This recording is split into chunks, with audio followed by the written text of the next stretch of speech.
Buenas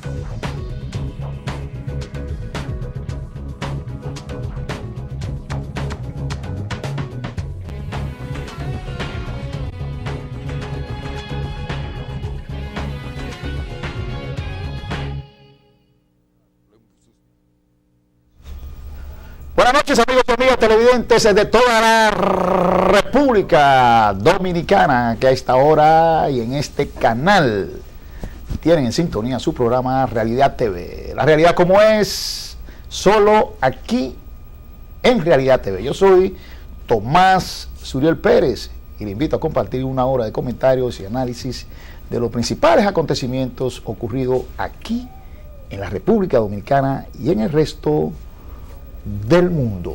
Hoy, como siempre, acompañado de los buenos amigos Julio César Santana y Adán García. Díganme ustedes, señores. Buenas noches. ¿Cómo se siente usted? Buenas noches, Julio César. Muy buenas noches, amigos televidentes.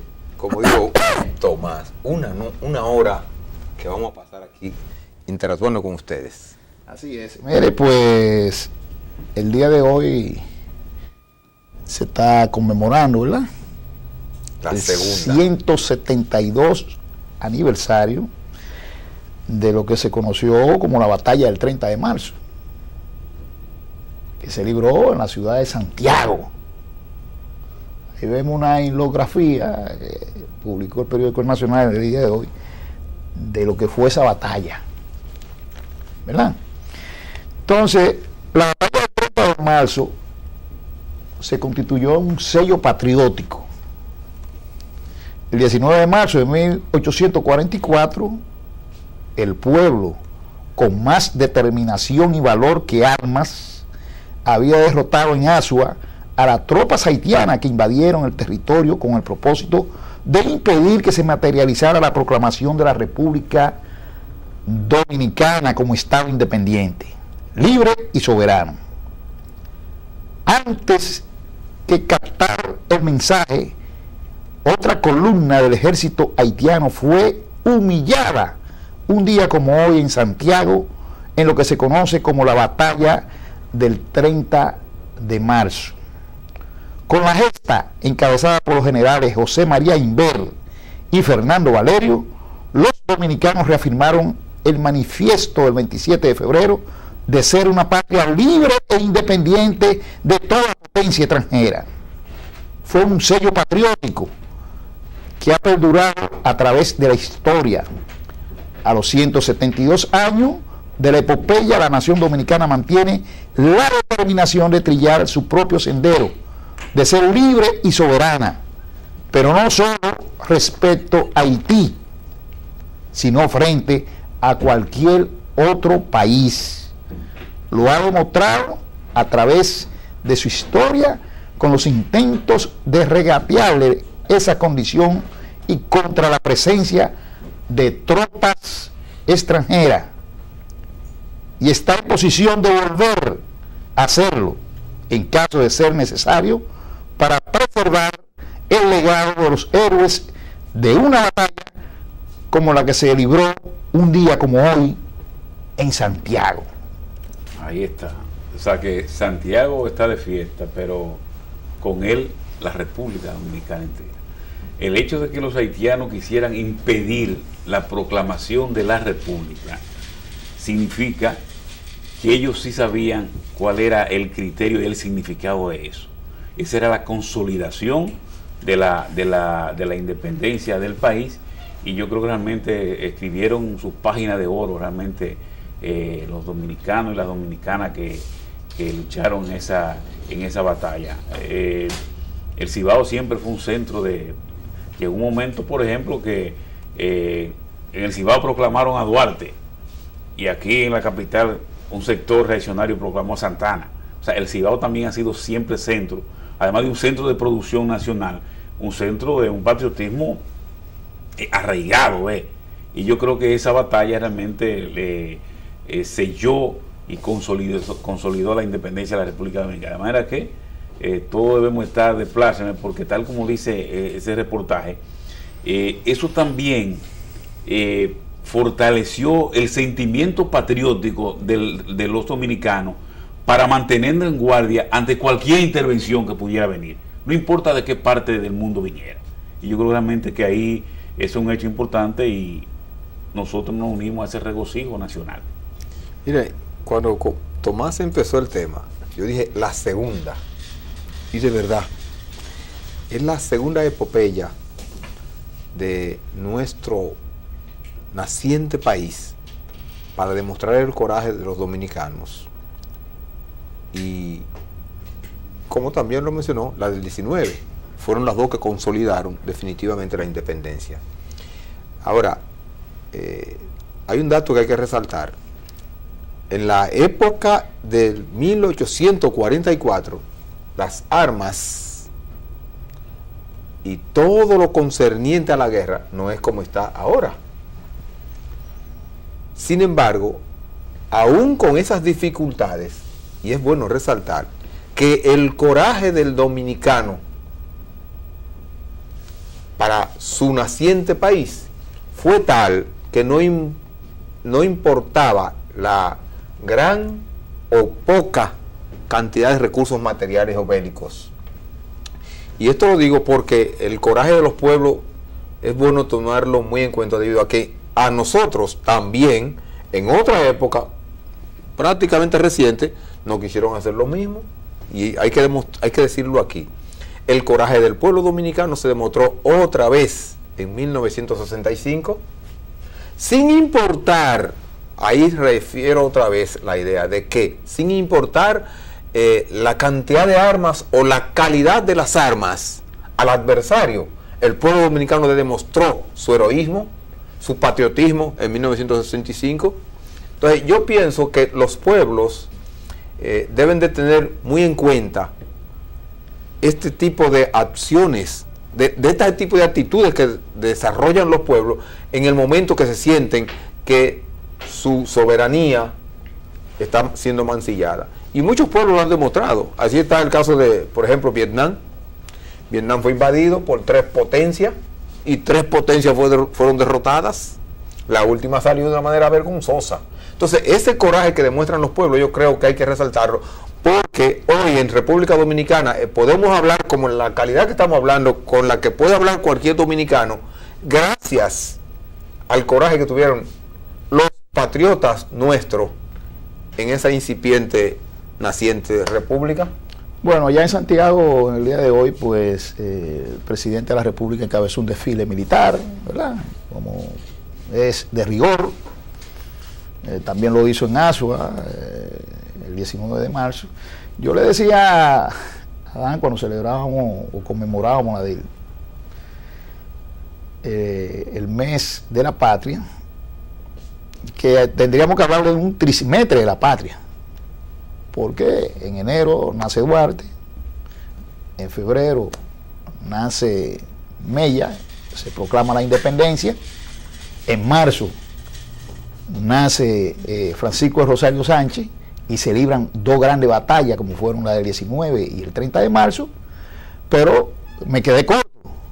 Debería ser entonces un cuatrimestre de la patria, porque abril entonces sí. Está lo que Adán señaló, es decir, ahí estuvo la determinación del pueblo dominicano de defender su soberanía frente a un invasor que vino con 42,000 soldados y todo el armamento sofisticado que podía tener. Entonces, esos son gestos patrióticos que nosotros tenemos que mantener en alto. Y como dice el periódico El Nacional que leímos hace un ratito, estaríamos en disposición, si fuera necesario, de volver a encauzar una hazaña parecida a la del 30 de marzo de 1844. No hay arma más poderosa que el coraje y la voluntad de un pueblo. Así y es. Sin importar el invasor. Así es. Señores, vamos a una pausa y en breve estamos con ustedes. Todos ellos sufren la pena de haber perdido a un hijo, un esposo, un padre o un compañero de trabajo. Los accidentes de trabajo pueden evitarse. El empleador debe aplicar las medidas de prevención y el trabajador siempre usar sus equipos de protección personal. Prevé, protégete, reporta. Administradora de Riesgos Laborales, para que trabajes sin preocupaciones.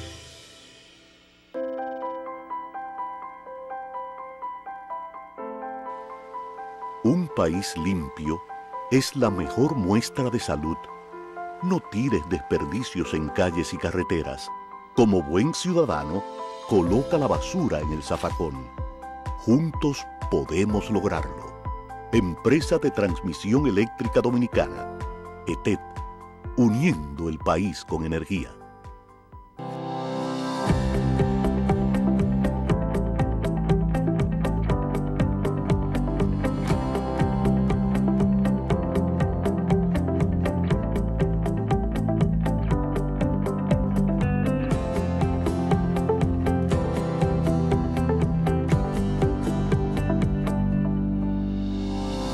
Cada vez, muchos más han asumido el compromiso de no tirar la basura en las calles, solo en los contenedores o el camión. Asume el compromiso tú también. Cumple con tu parte. Intégrate.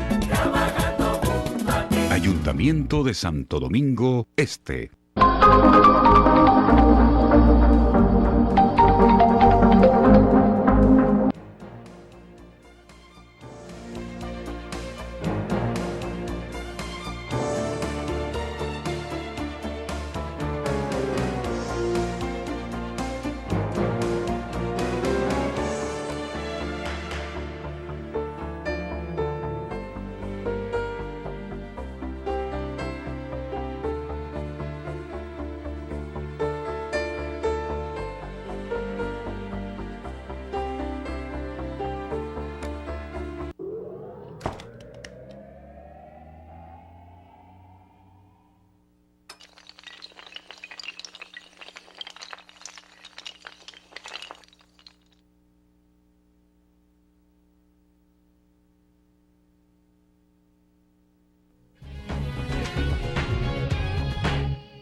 La Junta Central Electoral tiene en proceso avanzado, según la misma Junta, el proceso electoral dominicano, que habrá de culminar el 15 de mayo de este año, cuando los dominicanos y dominicanas, cerca o más de 6 millones de personas de ambos sexos, acudan a depositar su voto para elegir el presidente y vicepresidente de la República, pero además para elegir más de 4.200 puestos electivos que van a seleccionar entre una cantera de cerca de 20.000 o algo más de 20.000 candidatos.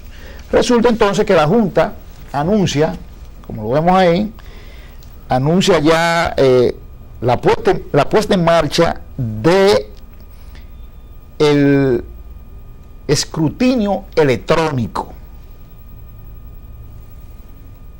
¿En qué va a consistir el escrutinio electrónico? Bueno, la Junta tiene un captahuella que cuando el ciudadano llegue y se presente va a poner sus huellas y ahí mismo van a salir todos sus datos, ¿verdad? Fotografía, su dato biométrico, etcétera, etcétera, su número de cédula, la mesa donde vota, todos los datos, todas las generales van a salir ahí del ciudadano. Y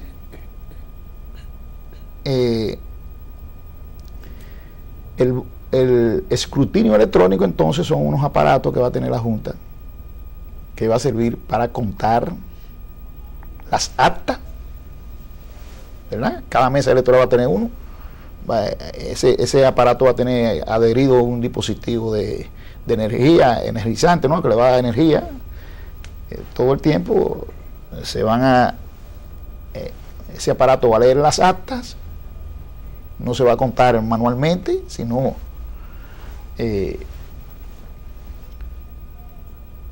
por la vía electrónica, y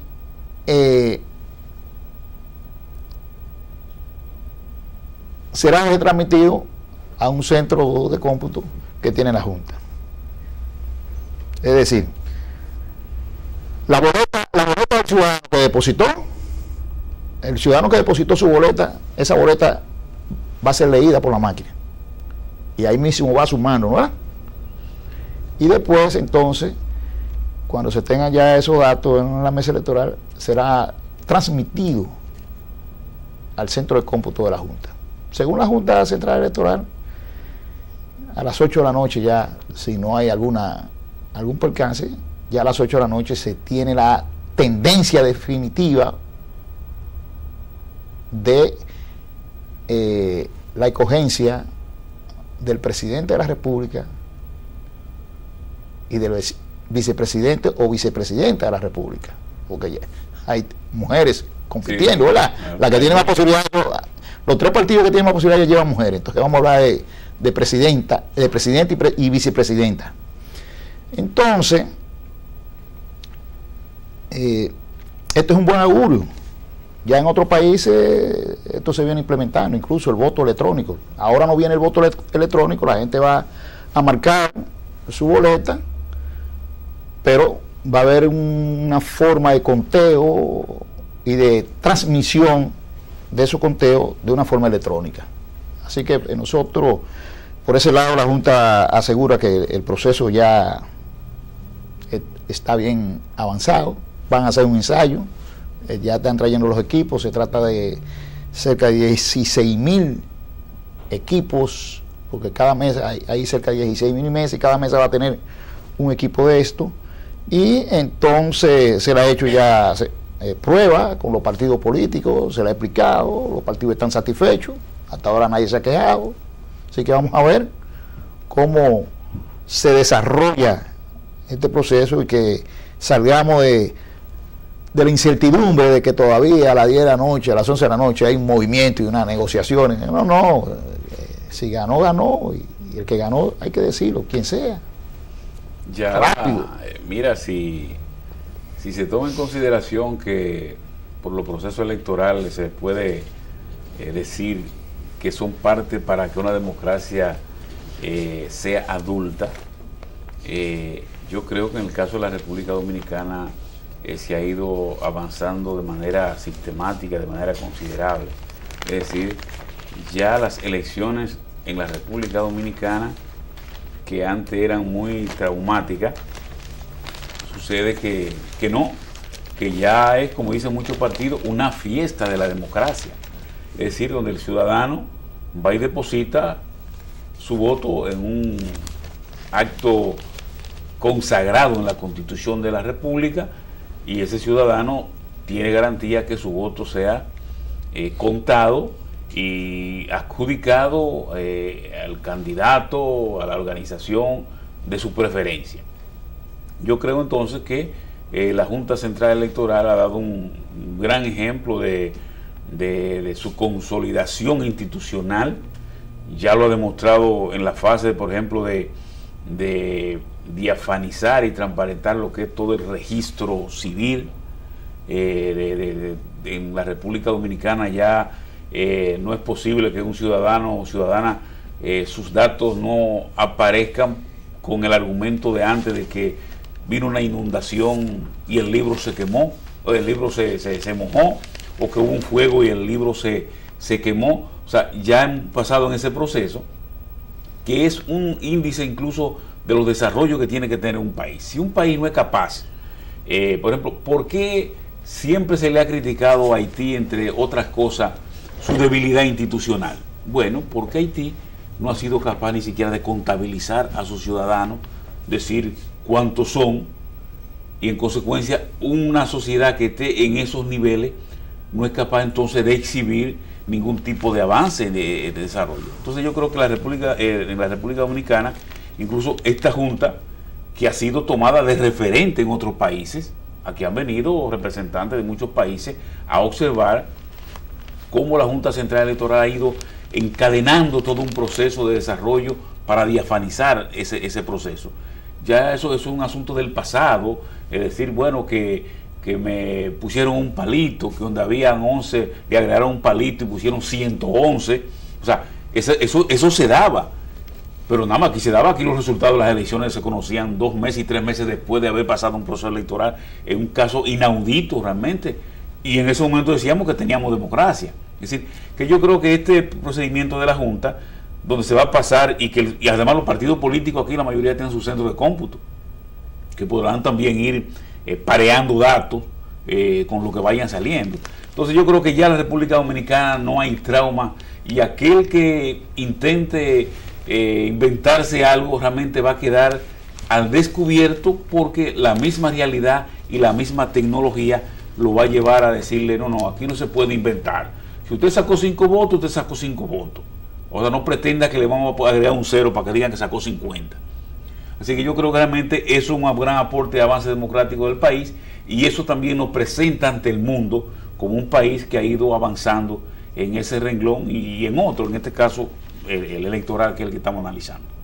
Mira, antes que hagan, toma la palabra, déjame reseñar algo de lo que dice el presidente de la Junta en torno a los equipos. Dice que los equipos recibidos fueron son catahuellas o unidades de registro de concurrentes, que era lo que decíamos. Inmediatamente el elector llega, pone su huella y ahí sale todo su dato. Un escáner o unidad de escrutinio del voto.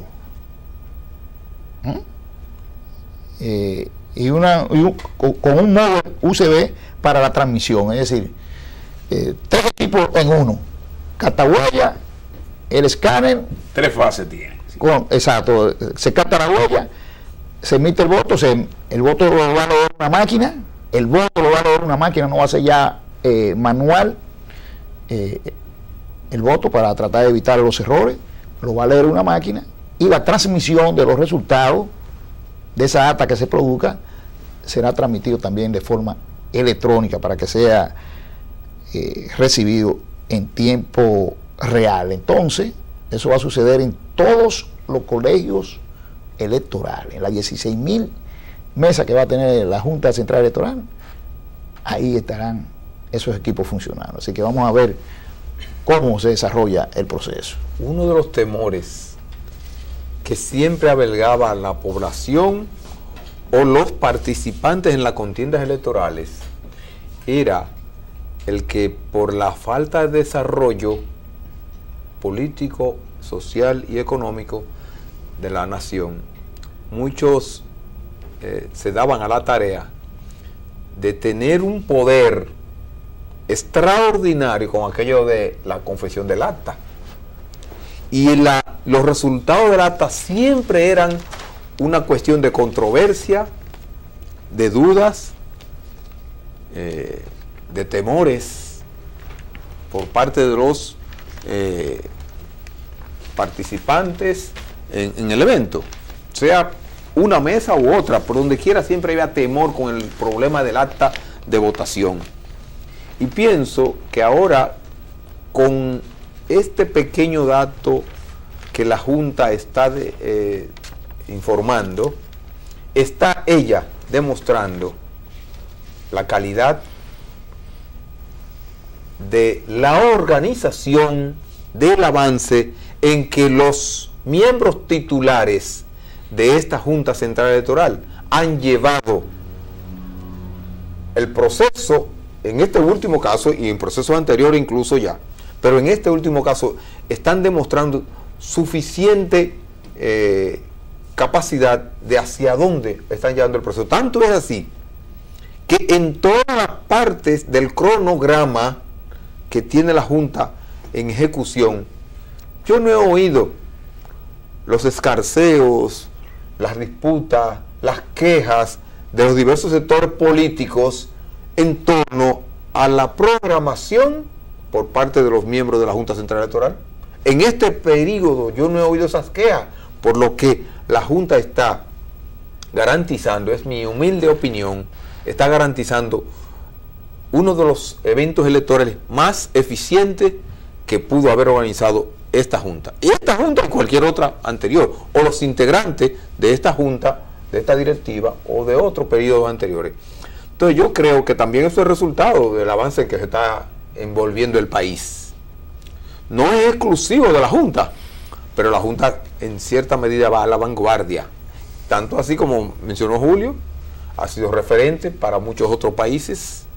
Bueno, que todavía hemos llegado a la etapa del voto electrónico. Yo pienso que este trabajo que se está haciendo ahora y que culminará el 15 de mayo, pienso que es el preliminar para que en las futuras elecciones, a partir de 2020, nosotros tengamos ya el voto electrónico.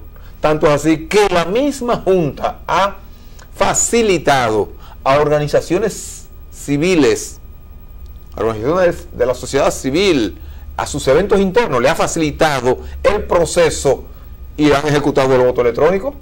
Eso pasó con la ADP en sus últimas elecciones hace poco. Entonces, creo que no se ha podido llevar a la República Dominicana desde el punto de vista de elecciones nacionales por lo complicado que es y porque es la primera después de 1994, si no me equivoco, que se hacen elecciones en que participan todos los niveles, presidencial, congresual y municipal.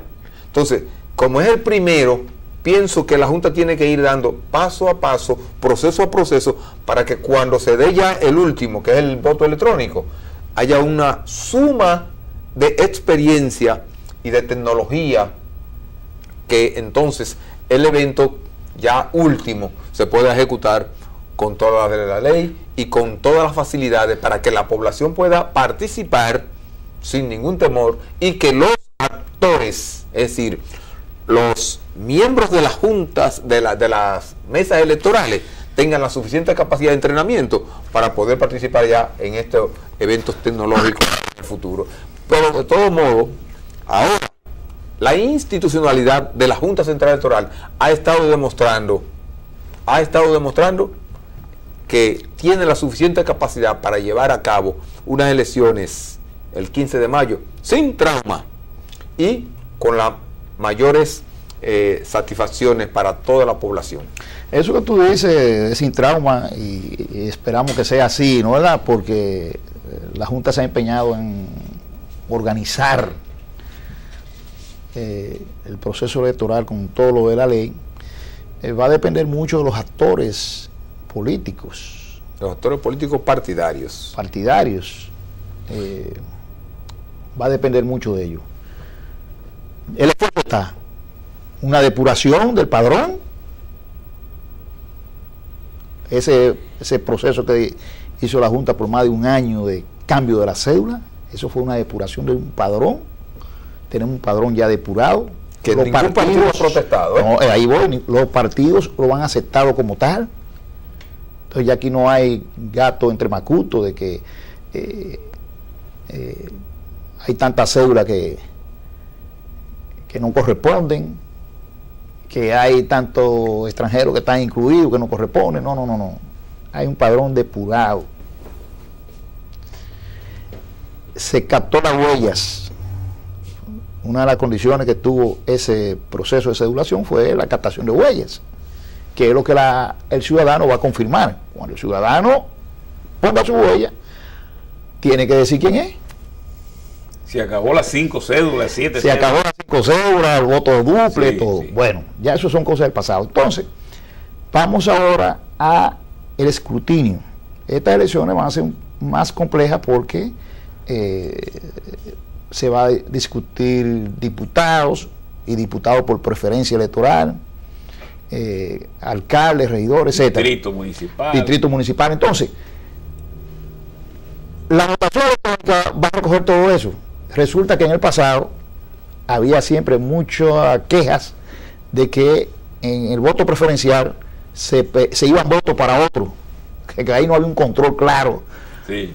Y había muchas quejas, siempre había todos los partidos. Electrónicamente migraban. Sí. Va. En el conteo, migraban en el conteo ahí. Sí. El ciudadano emite su voto, pero migra en el conteo. Bueno, pues eso será superado. Pues, insisto, los actores políticos tendrán la última palabra. Por cierto, hablando de los actores políticos, las elecciones están en marcha. Los partidos políticos, 40 y pico de días nos quedan. estamos a 45 días exactamente a partir de hoy. Los partidos políticos están haciendo sus actividades, ¿no? Entramos en la última etapa de la campaña electoral. Por ejemplo, ya anunció la salida de Leonel Fernández, ¿verdad? Ya el presidente Medina y Margarita están activando juntos. Parece que ellos han unido el frente, Margarita y el presidente, porque hoy se anunció que van para el este y van los dos juntos.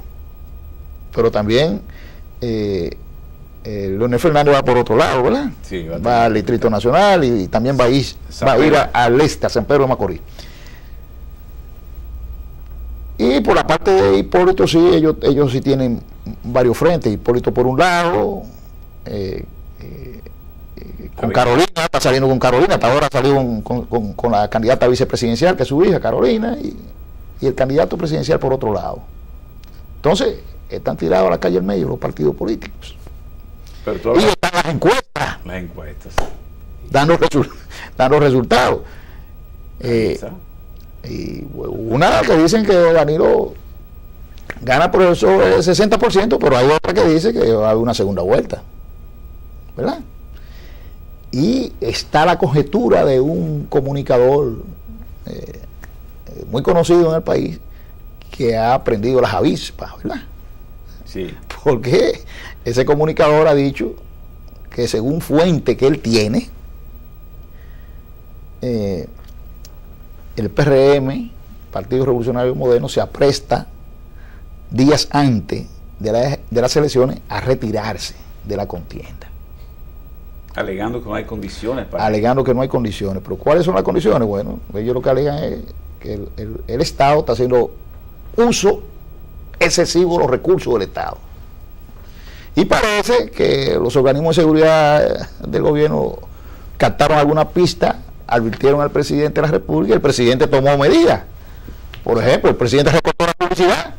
Nosotros tenemos aquí unos anuncios y ya no lo van a poder pasar en el mes de abril y de mayo. Y no hay nombramiento. No hay nombramiento, congelada la nómina. Exacto. Las inauguraciones que tengan que ver con vivienda, con entrega personal, congelada también. De manera que... pero por un puente se puede inaugurar y una escuela. Eso sí, porque eso es colectivo. Estamos hablando de cosas individuales. Pero yo creo que... Ya hablando de los senadores y diputados, el barrilito, el cofrecito. Independientemente de... ¿Y la tarjeta de solidaridad se va a congelar su ampliación o se va a continuar la... No, yo no sé. Oye, Tomás, independientemente del avance tecnológico que hemos expuesto acá, el pataleo es parte de la cultura política dominicana. Es decir, eso va a venir, eso va a venir, el pataleo. No, pero espérate, vamos a ponernos claro. Si cierto es, yo quería comentar lo que Tomás decía, que lo dijo de refilón, en el sentido de que los actores políticos, refiriéndose a los actores políticos partidarios, de ellos dependía el que no se produjeran traumas. Y yo quería ser breve, porque tengo que caer de todos modos en esa parte, Tomás. Mira, yo tengo la convicción de que lo del 1978, lo del 1982, todos esos traumas que se producían en las elecciones, que cada vez en las calles habían muertos en cantidades, heridos, sangre, eso ya en República Dominicana en los procesos electorales no se está viendo. No. Aparecen casos aislados, vamos a tener claro, no quiero decir que estamos en una tacita de cristal, no, aparecen casos aislados, pero es la cultura de que en cada evento electoral había que ir. Es más, ¿cómo era que se pensaba en los años 70? Que tú ibas a una manifestación y tú tenías que ir artillado, la palabra que se usaba, o que todo el mundo preveía que iban a suceder desórdenes. Entonces ya esa cultura no está ocurriendo.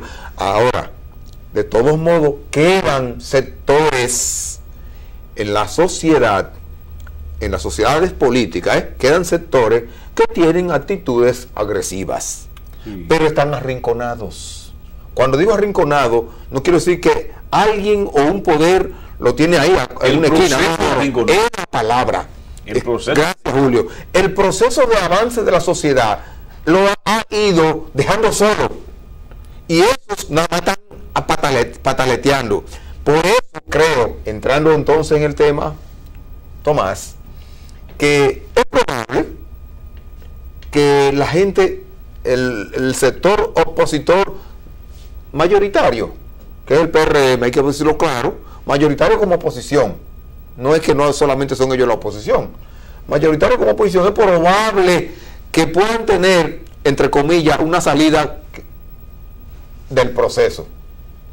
Salir del proceso, Sí, no pero participar, pero Es una conjetura hasta ahora. muy bien, pero vamos entonces a nivel de comentarios aquí a llevarlo de la siguiente manera. Muy bien, si al final de la jornada ellos quieren echarle una pasta de jabón al sancocho de las elecciones, excluyéndose, nos recordamos de 1974, cuando van a ver... Es que los tiempos...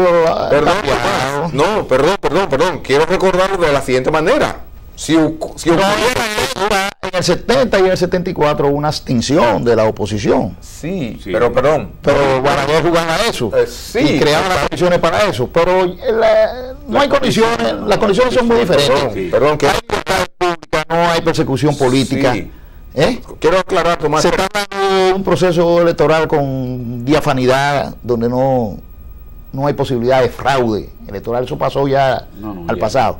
Entonces, no existen las condiciones. Además, no creo que el caso del PRM, con la posibilidad de sacar una buena cantidad de diputados y senadores, vayan a arriesgarse a perder eso. Mira, Tomás. En el peor de los casos, sacarían una buena cantidad de diputados y varios senadores. En el hipotético caso de que el PRM, porque estoy hablando sobre esa supuesta, acceda a no participar en las elecciones en las últimas horas, en los últimos días, vamos a sucederlo, a ejemplarizar lo que pasó en el 74. Balaguer llamó a la Jara y participó como... Sí, pero bueno, Espera, Tomás, déjame explicarlo. Porque ahí es que quiero llegar. Porque si ellos se retiran, en la contienda hay inscritos otras agrupaciones. Los procesos siguen. Hay otras agrupaciones que están inscritas. sí, pero no le conviene el proceso. No le conviene. Perdón, pero es que no es que no le... El PRM es que el PRM no tenga eso de que no. Yo lo mencioné de refilón porque ha sido tema de discusión. Sí, se ha Incluso sacado en la prensa. el candidato presidencial Abinader respondió con dureza frente al periodista, al colega que hizo esa afirmación, ¿verdad? Ahora, es una conjetura ese asunto.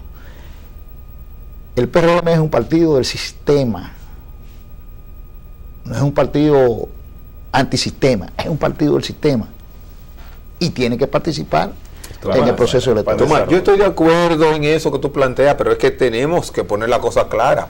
Una es que ellos, por su posición tosuda, Ellos van a participar. decidan no participar. Bueno, el proceso va a seguir su curso porque hay otros contendientes. Ahora, yo creo, como tú lo planteas, Tomás, no le conviene, porque déjame decirte por qué. Si no por que ellos no ven eso de que el proceso democrático y desarrollo, ellos no lo ven por ahí. Óyeme, es porque en todos los rincones del país la gente del PRM han invertido dinero para la candidatura y no es verdad que se van a arriesgar a perder esas inversiones que han hecho para no salir electos. Entonces, aunque no van a hacer tanto, Es que ustedes van a salir electos ellos. Entonces, esa gente no quiere dejar de participar. Mi diferencia con usted es que usted le da cabida a una conjetura. Hay que apostar a la participación. Él le da cabida a una conjetura, yo no le doy cabida, yo lo menciono, pero eso no tiene sentido.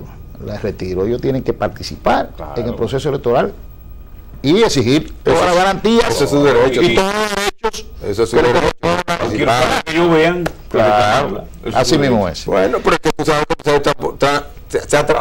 se ha transparentado la Junta, tanto así que nadie le ha hecho reclamos. Entonces, si es tan transparente que la Junta se ha estado manejando, ¿por qué entonces ellos tener en la manga una carta posible. Hay unos ruiditos que la Junta está resolviendo y debe de resolverlo, y el Tribunal Superior Electoral deben de resolverlo, que son con algunas candidaturas que han sido impugnadas.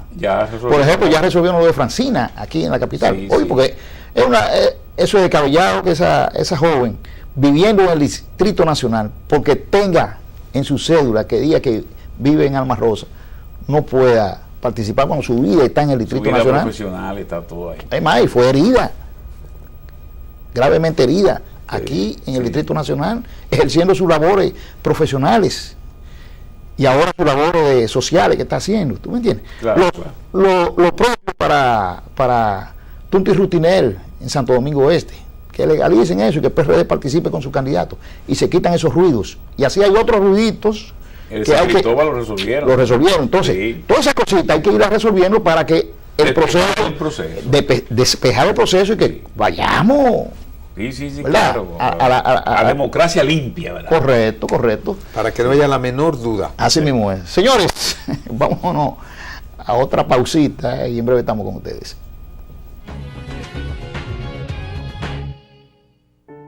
Todos ellos sufren la pena de haber perdido a un hijo, un esposo, un padre o un compañero de trabajo. Los accidentes de trabajo pueden evitarse. El empleador debe aplicar las medidas de prevención y el trabajador siempre usar sus equipos de protección personal. Prevé, protégete, reporta. Administradora de riesgos laborales, para que trabajes sin preocupaciones.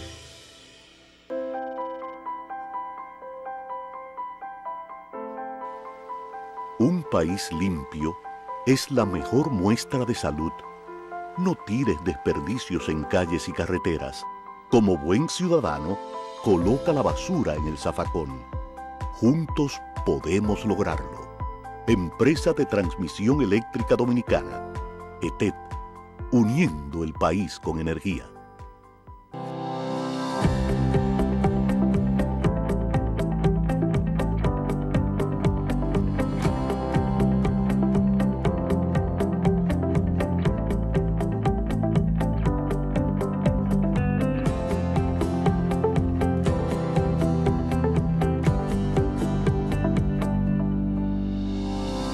Cada vez, muchos más han asumido el compromiso de no tirar la basura en las calles, solo en los contenedores o el camión. Asume el compromiso tú también. Cumple con tu parte. Intégrate. Ayuntamiento de Santo Domingo Este.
En la Romana, señores, una jueza ha soltado 4 venezolanos y eso ha creado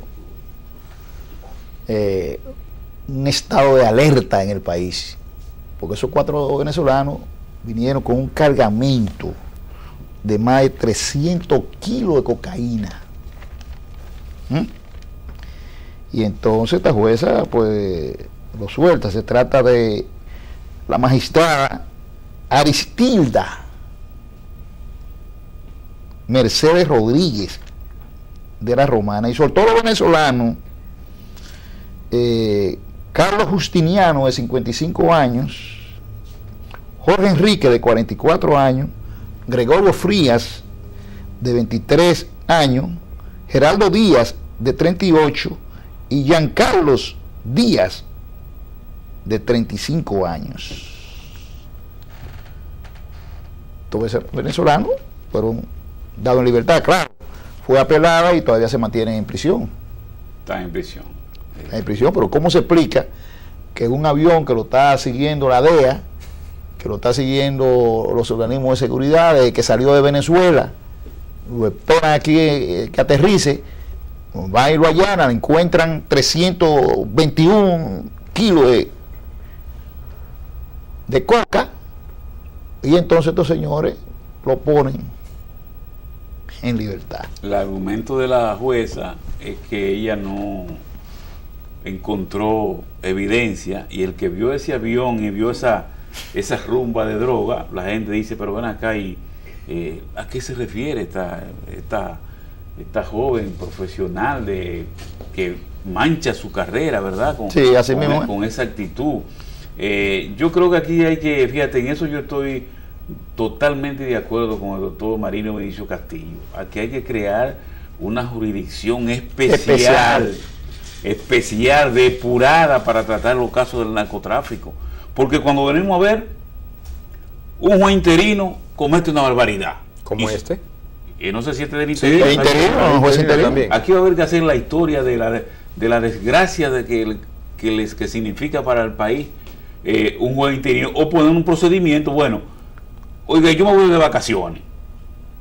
Este caso, usted va a estar un mes aquí interinamente. Vamos a hacer estos procesos. Alguna medida, a lo mejor esto que estoy planteando no se corresponda con la ley porque no soy abogado, pero algo hay que hacer con ese tipo de cosas. ¿Y cómo es posible que viendo ese avión y ese active de droga, que esta mujer diga que no, que ella no encontró ninguna evidencia? Entonces yo creo realmente que el país debe ir pensando seriamente, porque ya no son varios casos lo que hay. Entonces, ahora que va a venir una nueva legislatura, nuevos legisladores, tienen ahí un material para someter el proyecto y modificar los procedimientos. Estos jueces que debe ser esa jurisdicción especial con talleres en Estados Unidos, en los sitios donde agarran los grandes cargamentos, porque el país no puede seguir así. O sea que eso hay que revertir ese proceso, porque entonces ahí viene que la justicia no tiene credibilidad.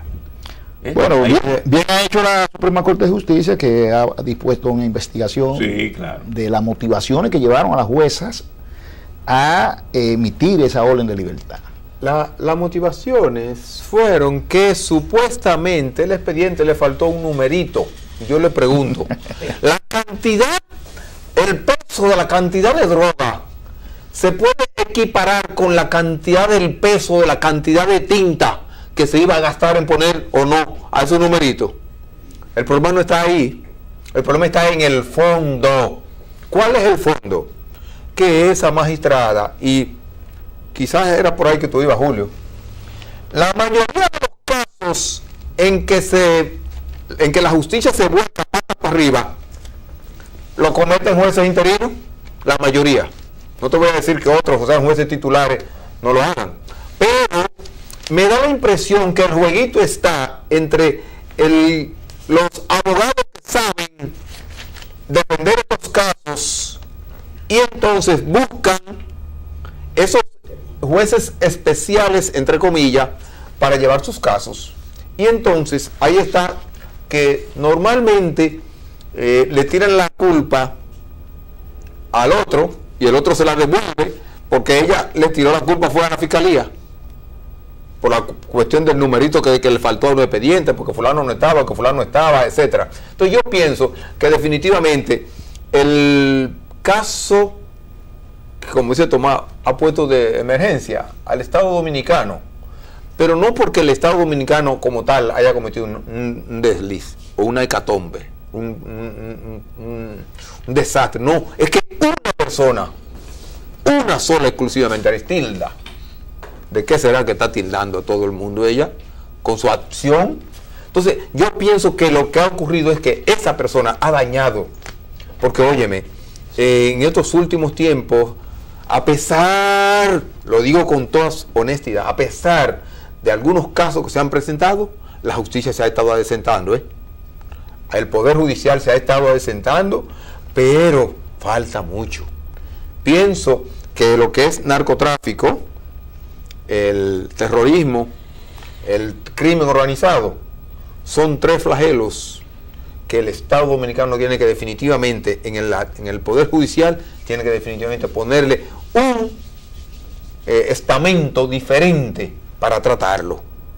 Porque no es posible que se sigan dando estos casos.